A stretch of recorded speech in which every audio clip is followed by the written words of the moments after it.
अजितदादा परत या, अजितदादा अमर रहे, अशा गगनभेदी घोषणा हजारो कार्यकर्त्यांच्या डोळ्यांतील अश्रू आणि जनसागराच्या उपस्थितीत महाराष्ट्राचे लाडके नेते, महाराष्ट्राचे दादा आणि उपमुख्यमंत्री अजित पवार यांच्यावर आज बारामती येथे शासकीय इतमामात अंत्यसंस्कार करण्यात आले।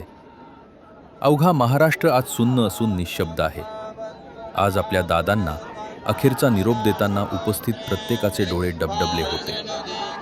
अजित पवारांच्या अंतिम दर्शनासाठी आणि अंत्यविधीसाठी देशातील आणि राज्यातील दिग्गज नेत्यांनी उपस्थिती लावली होती। राष्ट्रवादी काँग्रेसचे सर्वेसर्वा शरद पवार यांच्यासह संपूर्ण पवार कुटुंब या दुःखद प्रसंगी एकत्र होते। अजित पवारांचे सुपुत्र जय पवार, पुतणे रोहित पवार आणि कुटुंबातील इतर सदस्य संपूर्ण वेळ उपस्थित होते।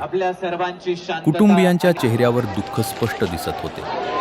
अजित पवार यांचे पुत्र पार्थ आणि जय पवार यांनी दादांच्या पार्थिवाला मुखाग्नी दिला। त्यावेळी खचाखच भरलेल्या विद्या प्रतिष्ठानच्या मैदानात अनेक तास उपस्थित असलेल्या दादा प्रेमींचा हुंकार बाहेर पडलेला सर्वांना जाणवला। सर्वांनाच अश्रू अनावर झाले।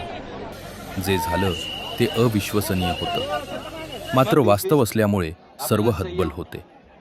अजितदादांचे जनमानसात वावरणे, त्यांच्याशी अस्सल गावरान बोलीत संवाद साधणे, त्यांच्या सुखदुःखात सहभागी होणे, लोकांना कामांसाठी मंत्रालयात न बोलावता त्यांचा गावात येऊन त्यांच्या कामांचा निपटारा करणे आणि लोकहिताची कामे करणे, यामुळे बारामतीमध्ये अजितदादांची प्रचंड क्रेज आहे।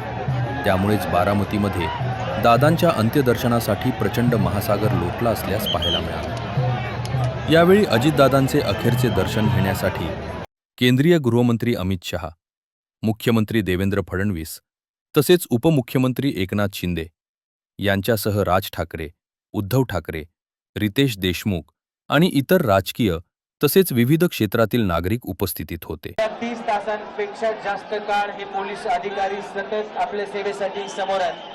त्यांना प्लीज सहकार्य करा। बॅरिकेड फिरवू नका। आपल्या भावनांचा आदर आम्ही करतोय, आपल्या भावनांची कदर आम्ही करतोय। आपल्या सगळ्यांच्या भावना एकच आहेत। या ठिकाणी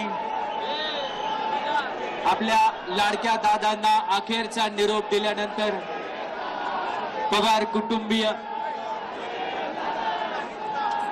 आपल्याला अभिवादन करतात।